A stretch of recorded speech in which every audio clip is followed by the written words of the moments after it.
Okay, today I'm doing a segment that we've called Kicking It with Dr. Pearl, and I have the pleasure of having a friend, a colleague in the way that I would say we both went to Indiana University. I am by no means a swimmer, but we also share a medical background. I'll let Gary Hall explain more about that.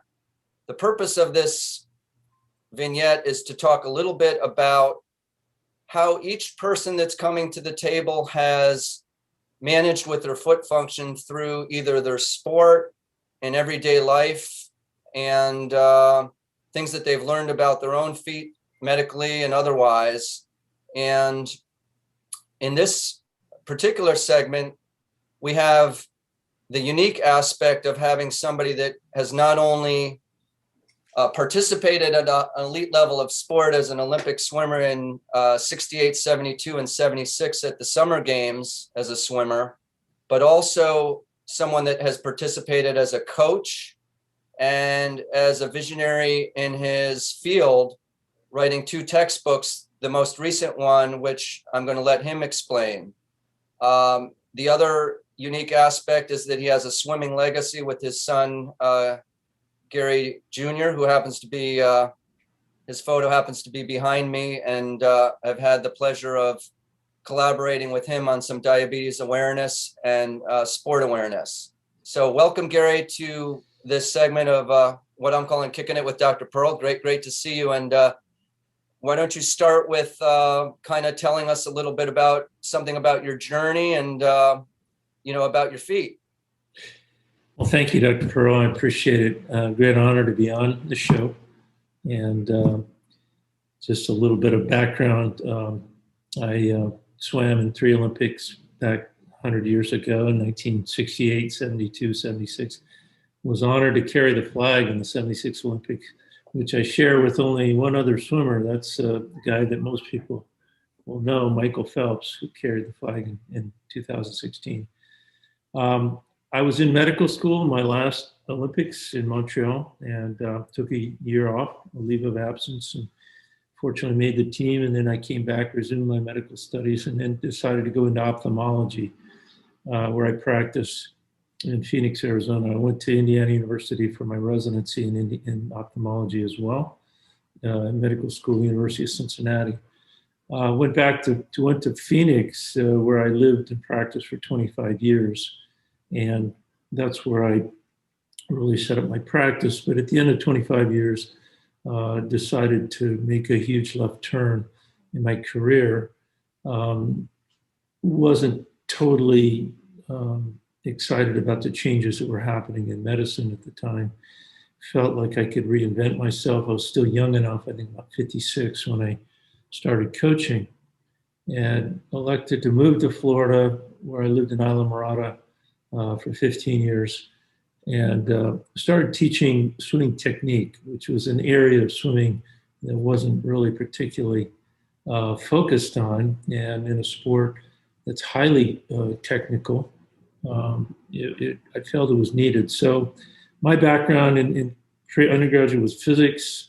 I had a coach, Doc Councilman, who was the father of science and swimming, who was a physiologist, but also knowledgeable in physics and psychology, and really was a jack of all trades. He had a brilliant mind, and he kind of inspired me to want to go into coaching. So that's what I've been doing since.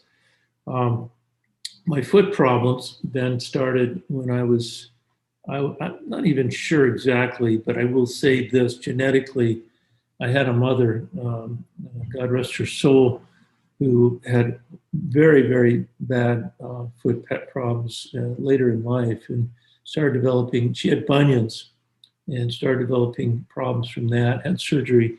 I don't remember the timing of which, but she ended up developing hammer toes all across her metatarsal and her all 5 toes, and just became a cripple. Later in life, when she was virtually on her deathbed, and I didn't see her that often, and I know she was unable to wear shoes probably for the last 10 or 15 years of her life, and more, sandals, so her toes could be, be hampered by the hammer toe, but they were virtually deformed feet. And I felt bad for her because I don't know that I could have done anything if I'd known anything or known you. I wish I'd known you at that time to send her to. But she got through. She never complained about it, but she got through basically very hampered by bad feet. So when I was probably in my, I would say early 50s, I started to notice my um, second metatarsal starting to, flex upward and getting contracture and developing that hammer toe. And I had a hallux valgus as well, and that was, worsening over time. And I think it was around 2010 that I said, gosh, I don't want to end up with like my mom. I got to do something about this. And that's where I went to get a couple of opinions. And I ended up going to the Cleveland Clinic. And this is probably one thing I regret. And again, I wish I'd known you at the time. I went to the Cleveland Clinic and saw an orthopedic guy who also, by the way, graduated from Indiana University. Wow. It was a young guy, a nice guy, who was a foot specialist in orthopedics. And I should have known better when I went into the exam there. And right in before surgery, he looked at the feet and he said, I hate doing this bunion surgery. And that was a bad sign. But I went ahead and had it done. And he ended up, I think, breaking the first metatarsal and realigning it, released a tendon. And then he put a pin in the second metatarsal to straighten it. And I didn't help matters. When I was in a cast, I remember sitting at my desk during the recovery period. And I was trying to push my chair back, and my desk was against the wall. And it was the cast was a little slippery. And so I'm pushing with both feet, and the cast slips on the carpet. And I jam my foot right into the wall with the pin, and the pin just went into my foot. Really painful, and I knew I messed it up. So I went to see him like the next day, and it was only a couple of weeks into the surgery. He ended up having to remove the pin early. So it didn't really change the hammer toe very much. At the end of the day, the bunion was improved for the surgery. The hammer toe really didn't change much. But then a few years later, it was interesting because I'm coaching, right? And I got a client from Pennsylvania who's down. And, he looks at my feet and he says, and this guy's a financial guy, he handles the endowment for the DuPont company. He's a brilliant guy, and he's very smart. And his son is training with me, and he looks at my feet and he said, well, you have Morton's toe.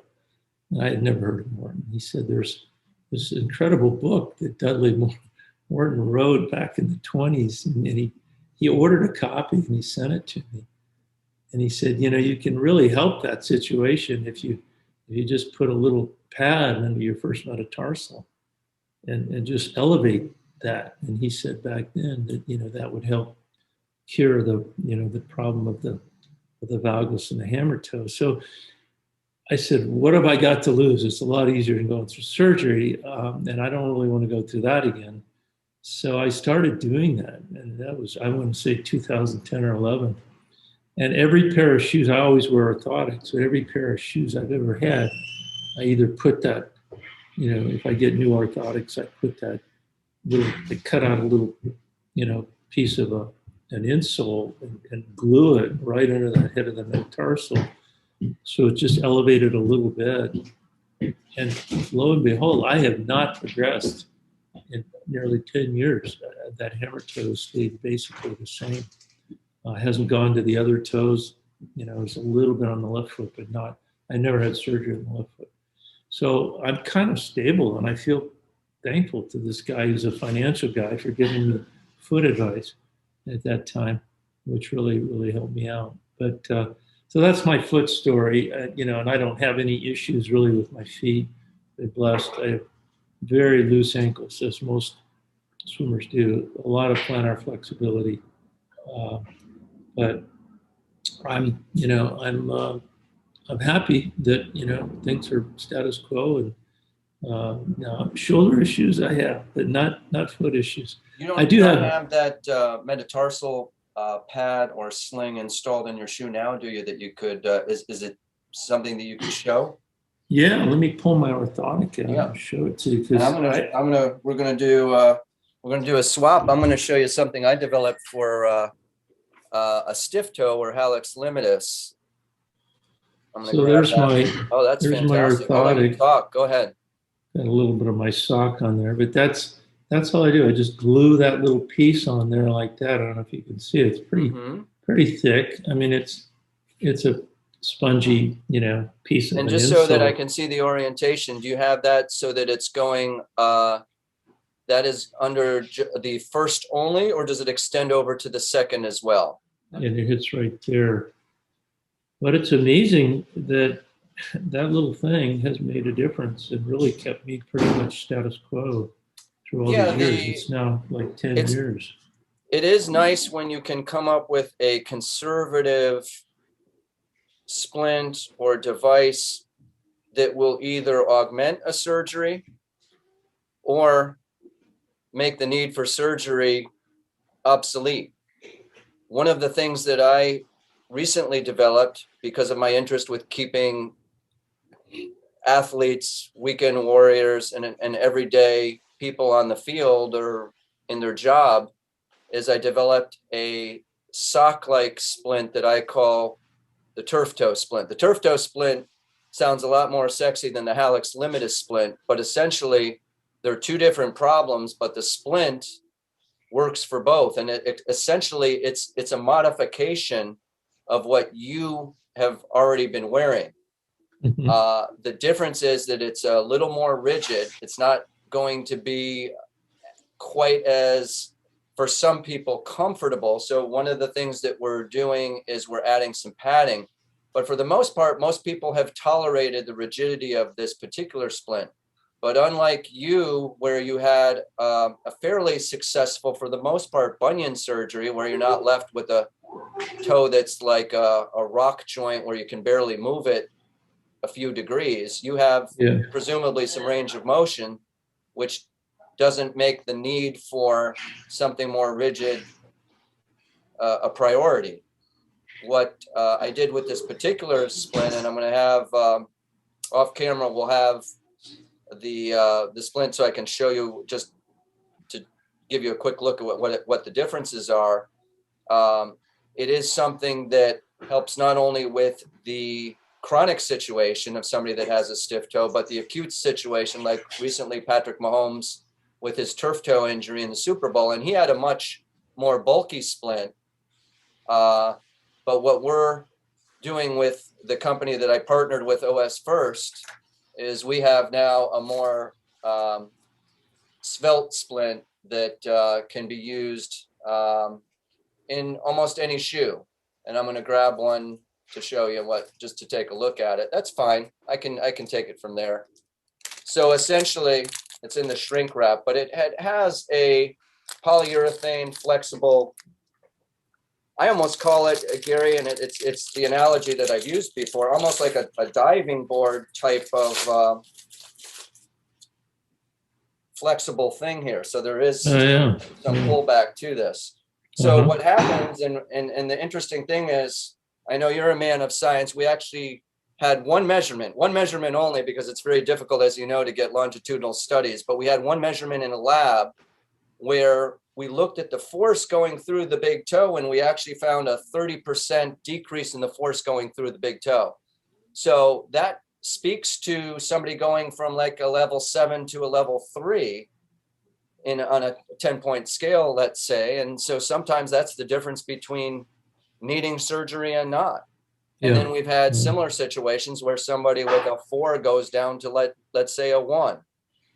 So, as you know, in medicine, there's no one solution for every person. It's multidimensional, multifactorial, and you have to obviously be tuned to the needs of the patient and the athlete.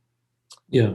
Maybe you can share some of the things that you had to do as a coach with either swimming injuries or deficits in flexibility maybe with the feet specifically, I know you've worked a lot and asked me some questions in the past Yeah. about the ankle. And that kind of leads into a little bit about your book, which I know you're going to share with us, the cover Yeah. photo and such, so that we can see that as well. Well, I'm gonna put you on the spot a little bit here, Sure. Ben, and I hope that's okay Yeah, because no, I you've love being taught me put on the more about spot. the ankle. You've taught me more about the ankle than anybody, and it's an interesting joint. And swimming, as you know, is a lot about flexibility, and the ankle turns out to be one of the key joints, not just for the freestyle butterfly and backstroke, where we need to develop this really extreme plantar flexibility, but it's what I call pigeon-toed or inverted plantar flexibility, the ability to not just point like a ballerina, but turn the feet in. So as you're kicking down against the vortex or the slipstream, you get a lot more propulsion with the feet this way as opposed to straight back. But the question I have is related to the tool that we need for breaststroke, which is just the opposite of butterfly backstroke, and that's pronation. And I'm struggling, and it would be great for the podiatrists listening in to the show who have any dealings with swimming coaches who can tell them. And I've done stretches that I've learned I can get the plantar flexibility fairly easily with ankle stretches because those ligaments that are fairly small are pretty malleable in most swimmers, and especially younger ones, even older ones.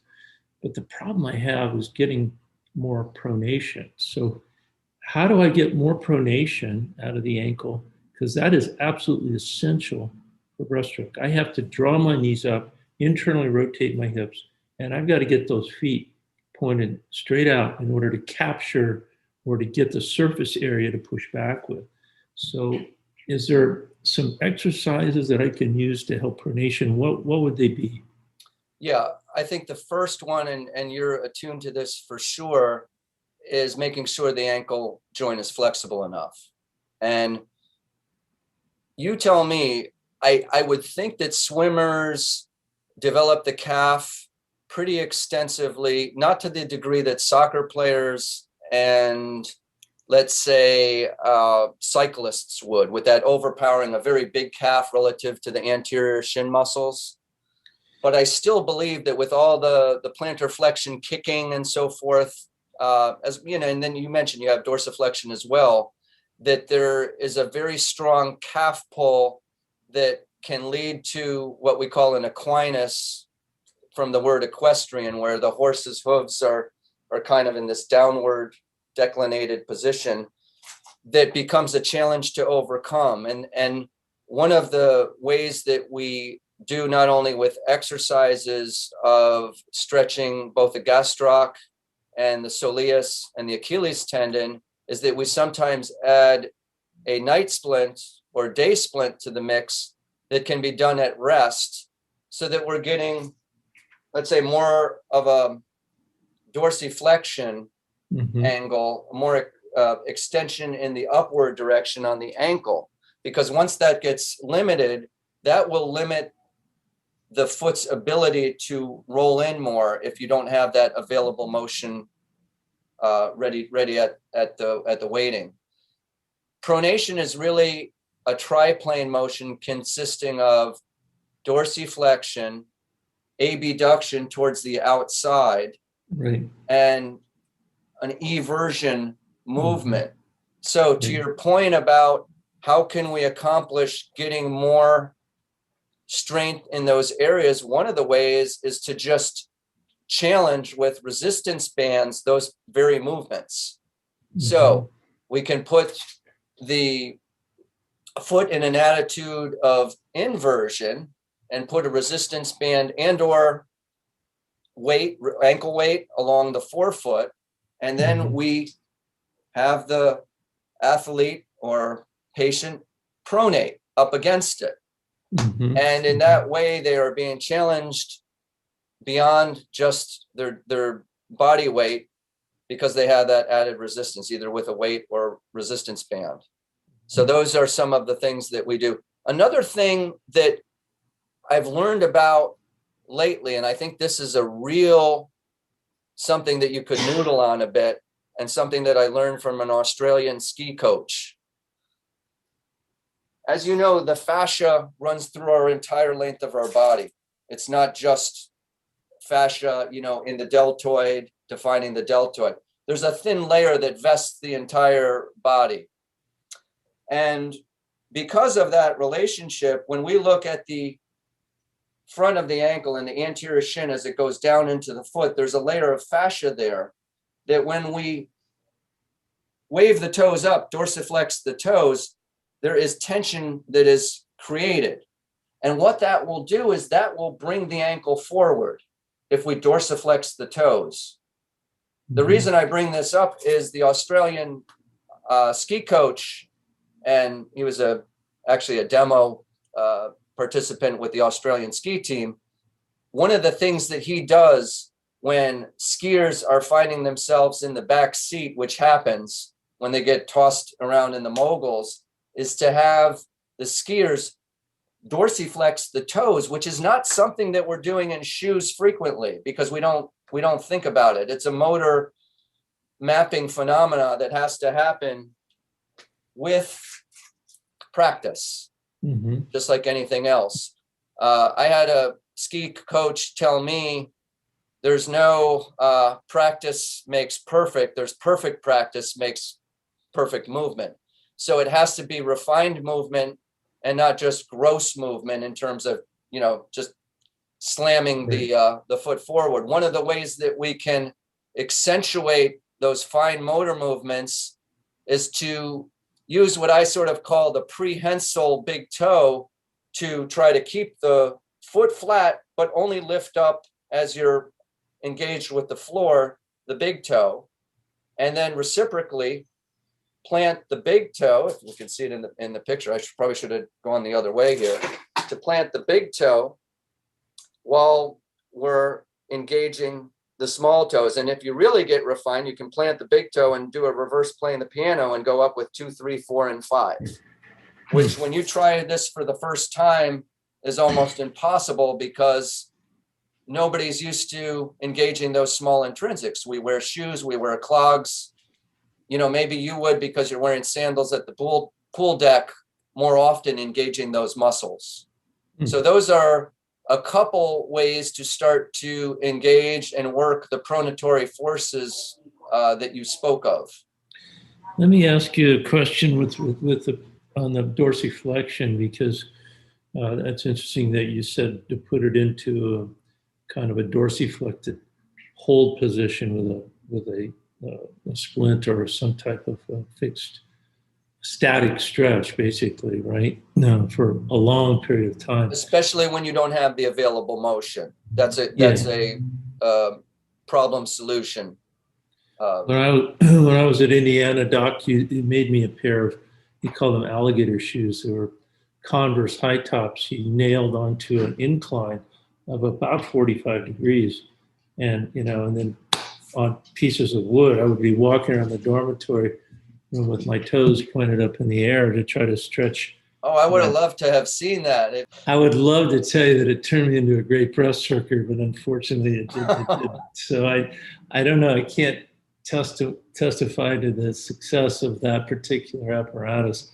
However, and that could have been because I hated wearing them and I didn't wear them enough, but it was a dynamic stretch. I was, obviously not stretching all the time, but as you walk and you move the leg forward, you put more stretch on it. Although you're always stretching to some degree. So it kind of begged the question I've seen the incline boards where you put your foot up there and you kind of step into it and dynamically stretch. And I always think that Achilles tendon is like stretching the transatlantic cable, it's so big and it's so strong. And then you've got that big gastroc muscle, is it better to stretch it dynamically or is it better to hold it and just keep stretching it like you suggested? So the answer is both, because, as you know, the muscle has the eccentric and concentric phases, the stabilization phases, and then the dynamic contractile. And what is being talked about a lot, particularly in the track world, and I imagine it'll sift its way down to the swim world, is this idea to not just think about eccentric and concentric phases as two independent phases, but almost as a continuum, because there's still things that are crossing over during those phasic activities. Obviously, there's the reciprocal muscles, but stabilization has its elements of dynamic portions to it, without getting too much into the weeds in the context of this interview. But so I think that there's a more fluid look at how we're looking at concentric and eccentric training phases. Mm-hmm.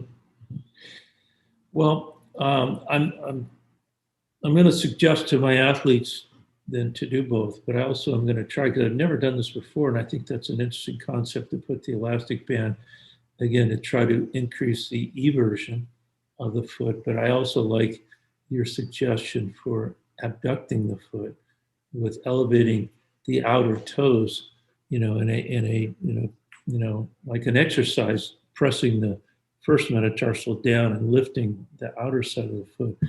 Those are all fascinating, because I don't know that anybody's ever tried that. I mean, in swimming coaches, and unfortunately I'm not among them proudly, that they'll look at an athlete and says, breaststroke, with women, it's 80% of the velocity is being contributed from the kick. So it's a very kick dependent stroke. And without a kick in breaststroke, you don't have much going for you. And coaches tend to look at a swimmer and say, okay, you can kick breaststroke, you're a breaststroker, or you're not a breaststroker, because you can't. But how do we change that? How do we take the non-breaststroker, and can we turn them into a breaststroker?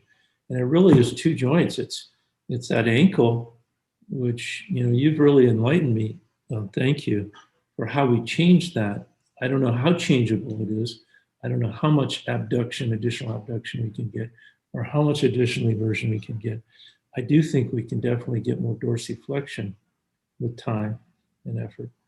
And then the hip is also a very stubborn, big joint that doesn't, the internal rotation of that hip, I think, is key. And I don't know which one. I think they're both equally important in the breaststroke. I've had some athletes who didn't have much internal rotation, but still had good kick because they had great pronation ability.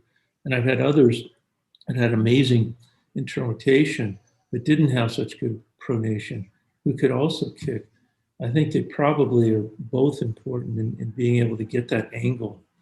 And we fight for degrees, Ben. I mean, you think about the dynamics of swimming, but when you're trying to increase drag and you make 1 or 2 degrees of increased, angle, all of a sudden the drag forces go up tremendously. So I call swimming the sport of degrees, millimeters, and hundredths of seconds in timing, to make it work. But it's really good to know that there are some things we can do. There is one more dynamic joint that I would like to add to your bag of tricks that you're working on both with your book and with your coaching. So we mentioned that the ankle simplified is what we call a gingivalis or hinge joint. Its primary function is just the up-down. It's fixed in an ankle mortise. A mortise, by its inherent definition, is something very stable, like mortar, and comes from that, when we cement things together. What we also know about the ankle, and what is coming to light, is there is a tib-fib junction that allows a little bit of swivel of eversion, inversion in the ankle joint, which is mainly a fixed hinge. So there is still some degrees that you can wiggle out of that. And there's been a lot of thought and discussion about osteopathic manipulation of that particular segment at the tib-fib lower ankle. This is something that comes into play with high ankle injuries as well, that ginks up the ankle. We know that as well. The other major component that we talk about with the foot that can't be overlooked is the sub-tailor joint, which is just below the ankle mortise. So the talus is part of the formal ankle. We know that it articulates with the tibia, the lower leg bone. But just below that, turns out there is a triplanar joint that has a tremendous amount of motion and is largely responsible for the pronation, supination phases. So up and in, down and out. That swivel, that's coming out of the lower subtalar joint. I wish I have my foot skeleton at home because I did a segment last week that I was using to demonstrate that. But, we can look at any anatomy text and any foot model, we will see that rotation that occurs within the subtalar joint. So that is one that I would focus on with your coaching as well as your, footnotes for your text, I guess, pun intended there. I don't know where you are in your final revisions, but that's certainly something that you want to include, and, happy to help you with that. Interesting thing, as a sidebar, I talked to, and this might be helpful for you to kind of try. I talked to a physical therapist that worked at NIH doing research. And I am not a golfer by any stretch. I just happened to be there in Maryland with my son, and we stumbled on a restaurant. We were there seeing an art exhibition and stumbled on a restaurant. And it happened to be at a country club. We didn't even know that it was at a golf club. So I said to my son, let's hit a bucket of balls. The next thing you know, I'm talking to this therapist about golf technique, which I know nothing about. I'm lucky if I can connect on one and send it, 150 yards, which occasionally happens, but, after 7 mulligans. So at any rate, he clued us in and then started talking about a text that he is working on, where he is looking at standard increases for range of motion, that instead of doing the classic, I'm going to wiggle the distal part to achieve more motion proximally, he has the patient, he stabilizes the distal part. Let's say it were the hip. So he stabilizes distal to the hip, and then has the patient or athlete use their own inertia and muscle contraction to try to move. So it's the opposite way that osteopathic maneuvers have classically been done, in that usually it's the other way around. So I found it fascinating. I haven't played around with that. It's generally in trying to get everything explained and talked about in a visit, it's sometimes beyond the scope of that visit to get into more than a few of the intrinsic muscle exercises that I described, but I am fascinated about it. And I think it's an area that could be a big boon for sports medicine as well as rehabilitation. So something also to think about. Yeah, that's particularly with the hip. You have to have the right apparatus for that to be able to stabilize the leg, basically, and turn the body rather than turning the leg. Unless you're literally working one-on-one with a therapist or coach that is familiar with how to properly stabilize. But that's an interesting concept, and in a way, you have much more mass in your body that can turn probably with more torque, more force. And it's a rotational motion we're looking for. But that's something to think about. I'm always looking for any clues on how to improve the flexibility. Are you able to show us your book so that when people look on Amazon, they don't buy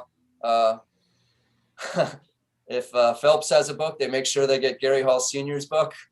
I have 2, so I'm only going to show you the one that I just wrote. This is one that recently came out, and it's called Winning Life's Gold Medal. This is not the textbook that Dr. Pearl was mentioning. I wrote a book earlier called The Fundamentals of Fast Swimming. In fact, I probably have a shot of that text as well. I can show it to you, but if you remember Fundamentals of Fast Swimming, you'll find that on Amazon and our website, theraceclub.com. Which, by the way, I meant to interject, and when I introduced you, I wanted to say this. I thought that you were the founder of that, and it turns out that your son started it. And by the way, what a brilliant idea. I give both of you a lot of credit for that. I've probably shared with you, I don't know if you remember, the largest athletic accomplishment I was able to obtain was I went out for track as a walk-on at IU, ended up getting hurt my freshman year, and then converted over to bicycle racing, and they had the little 500 out there, which was a very competitive race after the movie Breaking Away. And I always felt that getting out on the road with Vince Hoser with the Cutters was a much better way of getting competition to be able to achieve at race day than just going within your own team.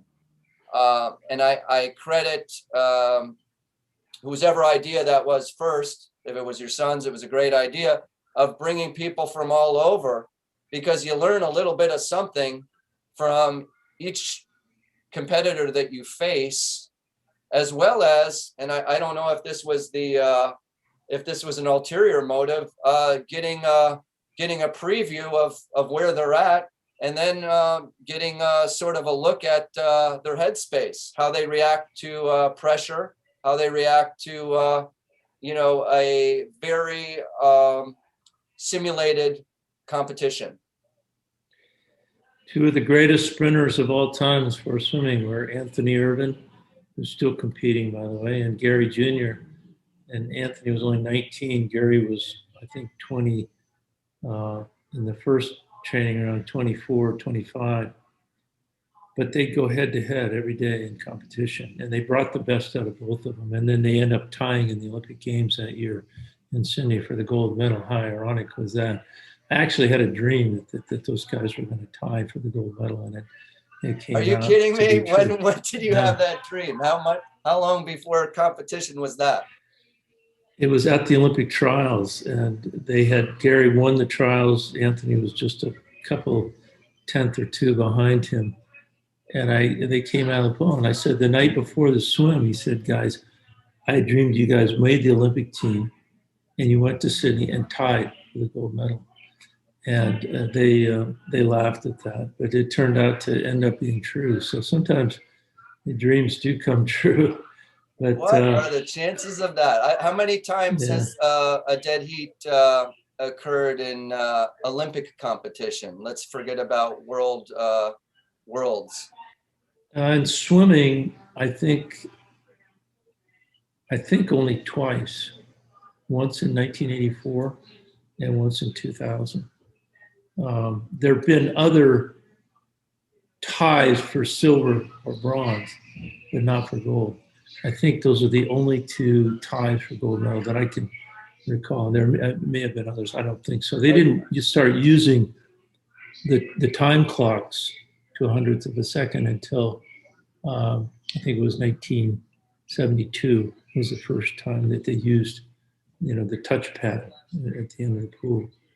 Before we take the book down, Gary, the cover jacket there, are you able to share a couple of the most important? I know you got 10 of them, and I don't want you to give them all so nobody will buy your book on Amazon, but can you share maybe a couple of them that you've gathered over the years, your years of wisdom?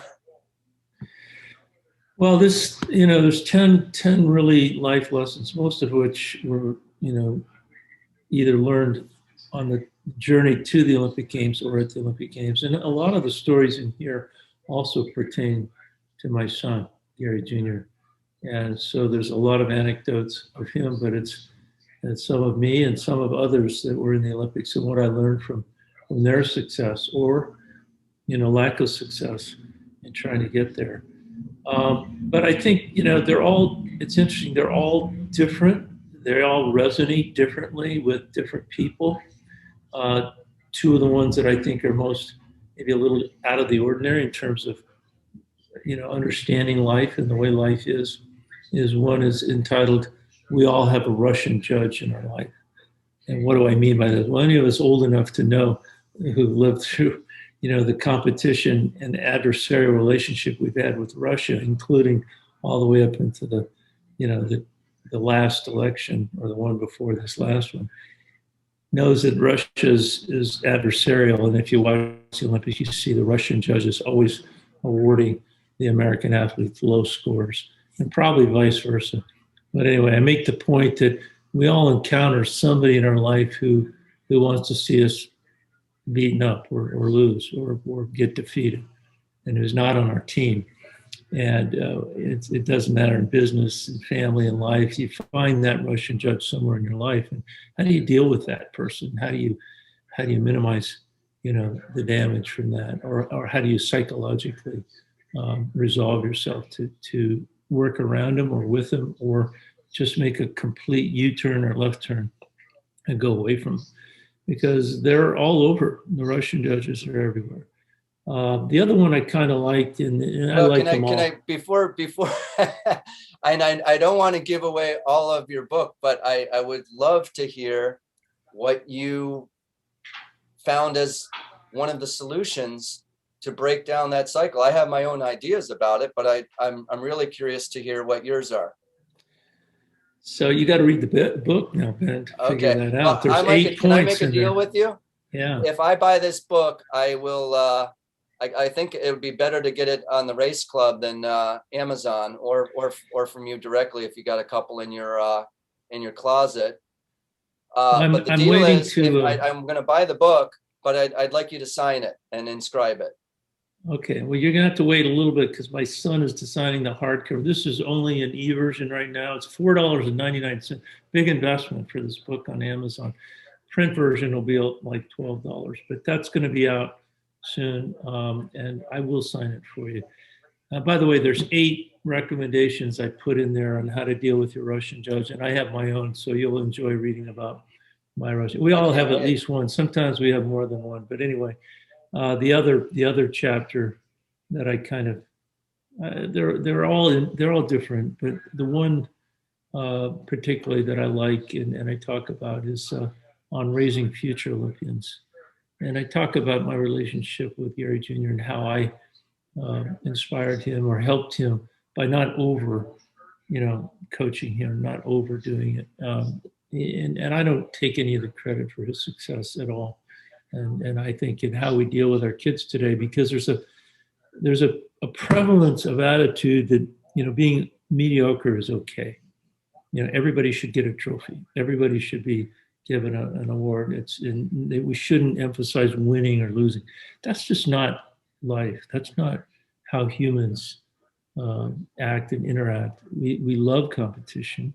We should be inspired by competition and incentivized by competition and rewarded for success. Can I just interject a quick thing to dovetail on what you're saying? I coached soccer, and I was sort of cast as a little bit of a villain amongst the parents for wanting to have just a category of most improved, most valuable, and best team player.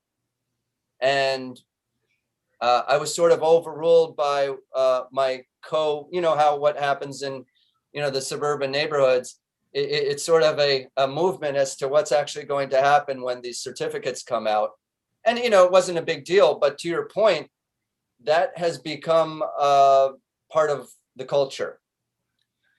And it's tragic. I mean, the Communist Party proved many, many years ago that you can't take a company, take its profits, and divide it equally among all the employees, or nobody wants to work because they don't have any incentive to work anymore. Same is true of your soccer team. If everybody's equal, nobody has the incentive to be the most improved. Nobody has the incentive to be the most valuable or, the best team player, whatever you want to call it. They need reward, but you need to have those incentives in life in order to succeed. And we can't take those away from kids or from adults. It doesn't work. So I'm glad to hear you say that. At the same time, I think that there's something that I thought that, especially your son, I hadn't heard a lot of anecdotes, but I'm sure you felt the same way, that although competition needs to happen, as you mentioned, and that is what gets that's what helps to achieve greatness. We also want a fair playing field, and your son was very unpopularly outspoken about calling out even fellow teammates, not just from other countries. And I think he paid a price for it at the time. But I think it ended up being the correct thing to do. It wasn't necessarily the easy path if you want to be a spokesperson for Speedo, but that's what he decided to do, and he stuck to his guns with it. And I give him a lot of credit for doing that. He took some flack for it. Yeah, and it's one of the tragedies is that we don't have even today necessarily an even playing field. And one of the chapters in here of the lessons is called "Life is a Team Sport, Not an Individual Sport." And in that chapter, I discussed the two very successful 1976 men's team and the women's team that didn't really achieve success, but they won the last event of that Olympics, which was the 4x100 free relay against a cheating, steroid bolstered East German women's team who had three of the four fastest women in the world on their relay. And the women decided they were not going to be denied in spite of the fact they knew they were cheating. And were called out for calling them cheats as poor sports, not being good people. It was, and yet it was blatant, and yet they were criticized for condemning them, just like Gary was for calling people out. But at any rate, that's part of the chapter, and it was one of the most, maybe the most heroic swim or any Olympic event of all time for those four. What year was that? I'm sorry, did you say? 1976. Okay. And there's a documentary of a movie that was made called The Last Gold. And if you can find it on Netflix, watch the movie because oh, absolutely, you'll see me carrying a flag in the movie there too. But that was an amazing Olympics, both from that perspective and also the men's team that went on to win, I think, 27 or 28 medals out of the 35 possible medals. We just dominated the competition. But a lot due to the team spirit, both of the successes of that one event that they won against insurmountable odds, and the men just dominating had everything to do with the team spirit, not individuals wanting to win, but the team coming together and the psychology of that. So very, very valuable lesson. Teams exist in all walks of life, not well, just I'd in like sports. to that's some great anecdotes. I learned a couple so many stories with the Hall legacy. I will say though, in terms of you not you're crediting all Gary's success to himself, there is one factor that I think did come from you, and that's genetics. And then, as I understand, not only does the Hall genetic legacy exist, but there is also his grandfather was a champion swimmer as well. Well, and in fact, I would give more of the credit to Gary's success to the Keating side than I would to the Hall side. His grandfather, whom he idolized, by the way, as a person, and a very successful businessman who encountered his own Russian judge, which is also in the book. That story is in the book, and was imprisoned for 5 years during the most probably important and vulnerable years of Gary's life as an adolescent. His idol was sent to prison. But he was an NC2A champion swimmer in the 40s and actually a great sprinter in his day. And I was never that. So Gary got his sprinting ability not from me, but from his grandfather, from his mother. So I give them the credit for his great talent. Anyway, well, you're despite your accomplishments, you're a very humble person, Gary. I don't know if that comes from going to undergraduate in the Midwest. I always felt that people were very down to earth out in Indiana, and not too pretentious. I agree with that, but I have to give more credit to my mom and dad, and probably the same with you would for your parents, for how you're raised, and that seems to help the most. Absolutely. They loved me unconditionally, that's for sure. And I think that's the most important thing. And it was great that you were not one of those parents with your son that tried to pigeonhole him into swimming. He told me he participated in all kinds of sports Yeah. and enjoyed them.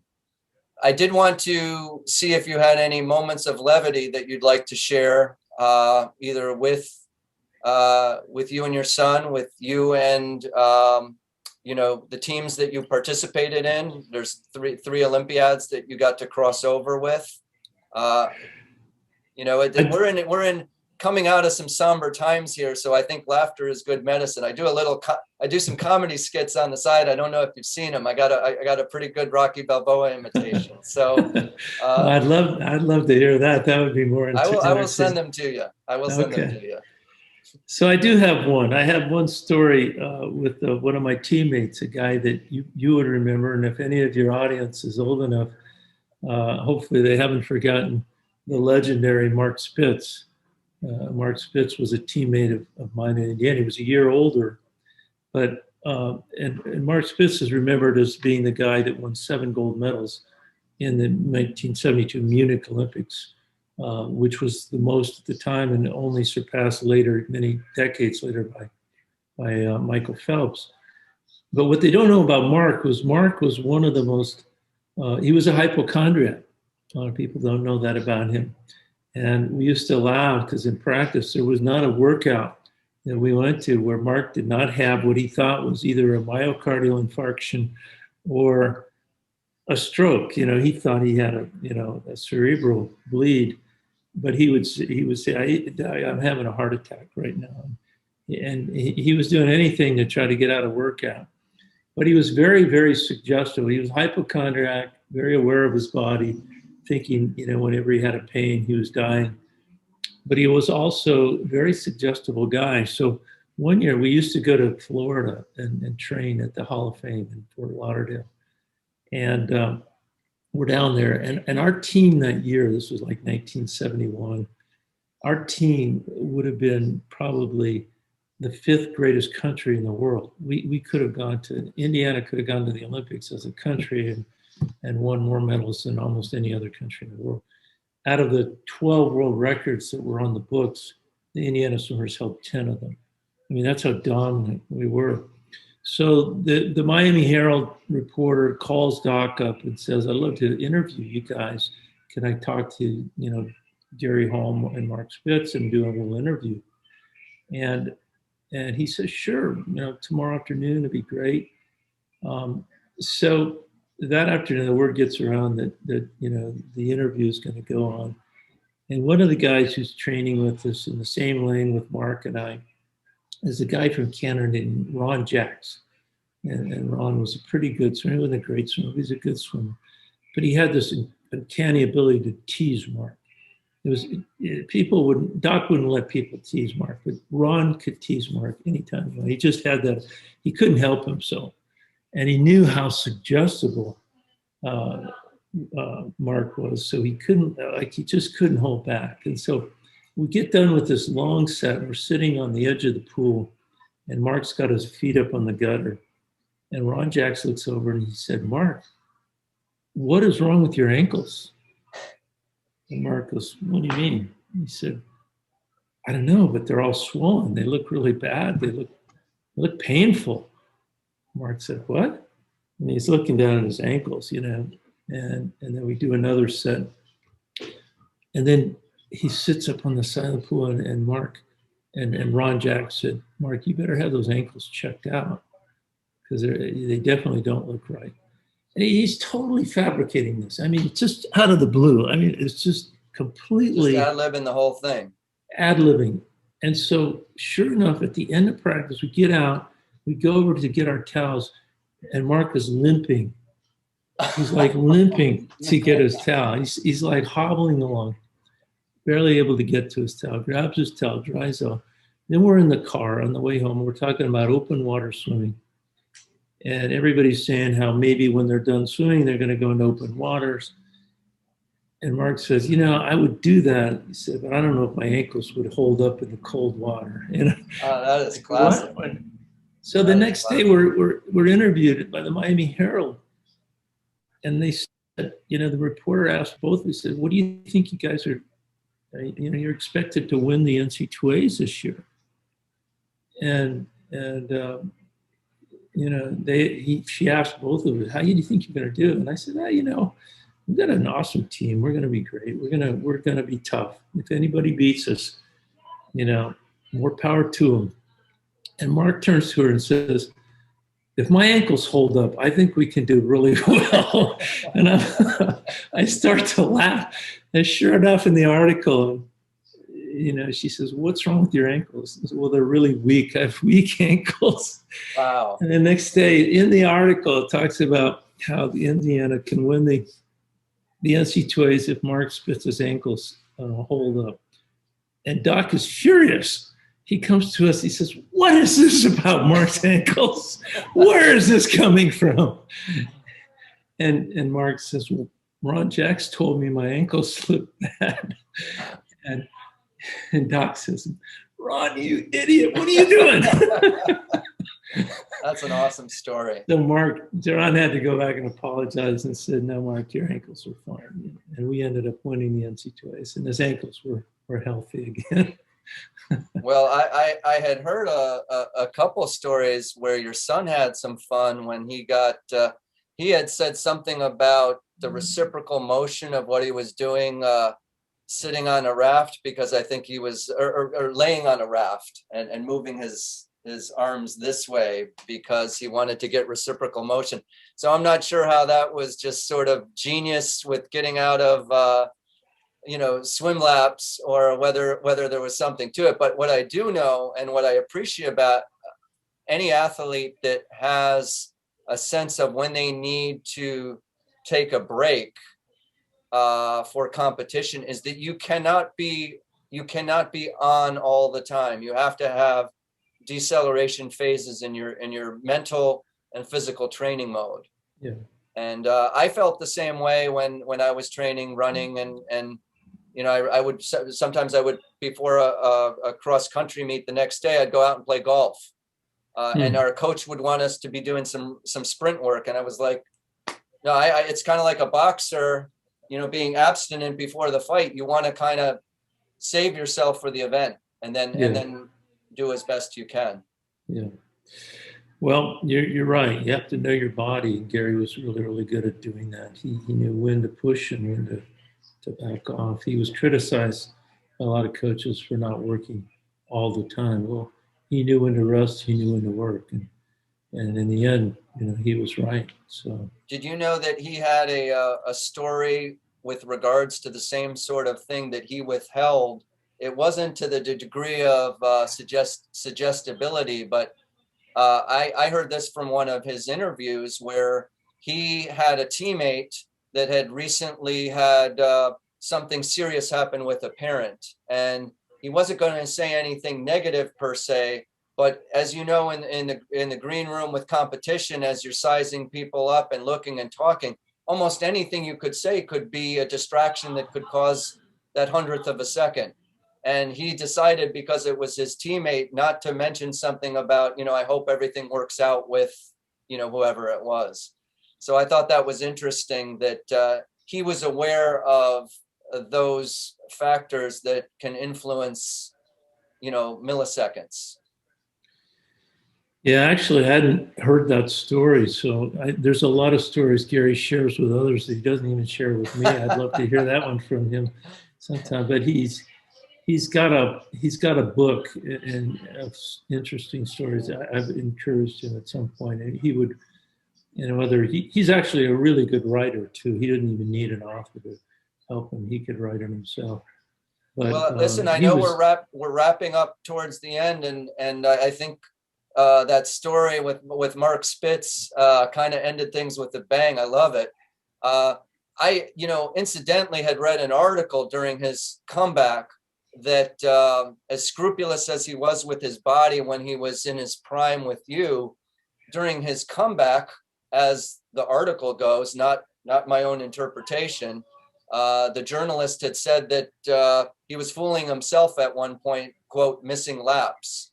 So it was interesting to have that as a read. We all want to be the lion that we were back in the day, but you know, you can't fool Father Time, and you have to reckon with that, I suppose. But anyway, I'll let you have the final word with anything else that you think you'd want to share with this segment. No, just thank you for having me on and for mostly helping me as a coach be a better coach. Our athletes increasing the ankle flexibility, huge factor in our sport, and for educating me about the ankle joint because I didn't really understand it. It's a pretty fascinating joint, and that whole subtalar, joint ability to abduct and to evert or invert is pretty fascinating, and how we can learn to utilize that better. But I'm going to take some of your suggestions and put them to good practice, and hopefully we'll see some improvements in our swing. Yeah, and down the line, maybe a year or two down the line, I'd love to see how those have integrated in. It would be great to have a follow-up at some point in the future.